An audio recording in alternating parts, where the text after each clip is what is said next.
Bismillahirrahmanirrahim. Assalamualaikum warahmatullahi wabarakatuh. Sebelumnya perkenalkan, nama saya Muhammad Fandi, NIM A42120212 dari kelas B PJKR 2020. Baik, saya akan menjelaskan tugas UTS MK Strategi Pembelajaran Penjas. Nah, di sini ada pendidikan jasmani. Pendidikan jasmani adalah suatu proses pembelajaran melalui aktivitas jasmani yang didesain untuk meningkatkan kebugaran, mengembangkan keterampilan motorik, pengetahuan dan perilaku hidup sehat dan aktif, sikap sportif dan kecerdasan emosi.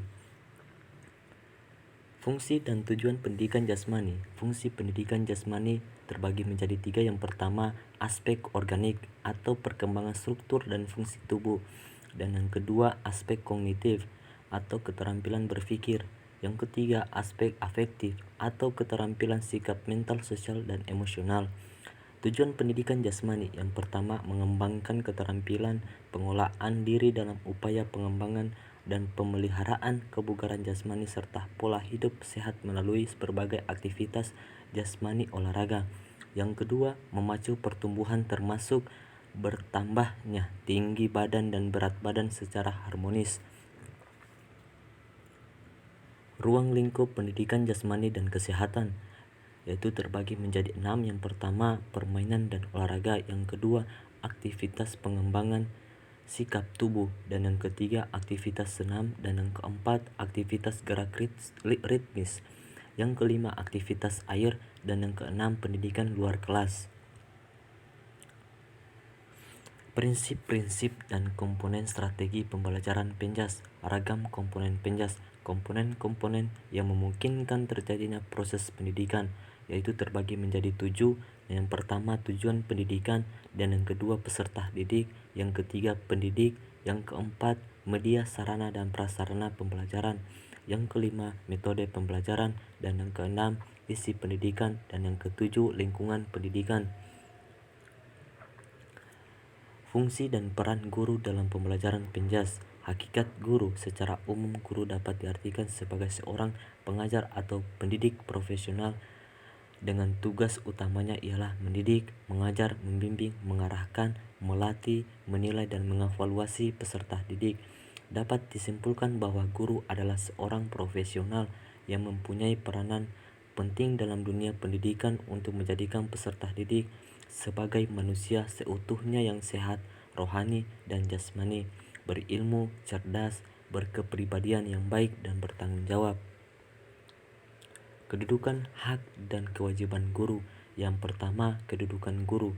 Guru merupakan pemegang norma serta nilai yang selalu mereka cerminkan dalam kehidupan masyarakat. Yang kedua, hak guru. Memperoleh penghasilan, mendapatkan penghargaan sesuai dengan prestasi kerja, meningkatkan kompetensi. Dan yang ketiga, kewajiban guru pasal 20. Yang pertama, merencanakan pembelajaran. Yang kedua, meningkatkan dan mengembangkan kualifikasi akademik. Dan yang ketiga, bertindak objektif dan tidak diskriminatif.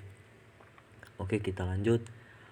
Karakteristik guru Penjas itu terbagi menjadi 5. Yang pertama, citra diri positif. Yang kedua, etika. Dan yang ketiga, etos kerja. Yang keempat, komitmen. Dan yang kelima, empati. Fungsi guru dalam pembelajaran Penjas. Pada saat proses pembelajaran, guru harus melaksanakan 3 fungsi, yaitu terbagi menjadi 3, yaitu yang pertama, instruksional. Yang kedua, motivasional. Yang ketiga, manajerial. Peran guru dalam pembelajaran Penjas. Merumuskan peranan guru dalam pembelajaran sebagai berikut. Yang pertama, korektor. Yang kedua, inspirator. Yang ketiga, informator. Yang keempat, organisator. Yang kelima, motivator. Keterampilan mengajar guru dalam pembelajaran Penjas. Pengertian pembelajaran yang berpihak pada siswa.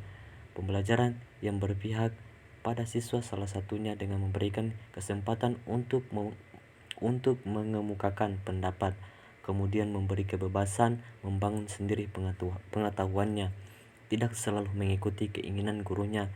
Siswa diberi kebebasan untuk memahami pelajaran sesuai dengan caranya. Keterampilan guru dalam mengajar.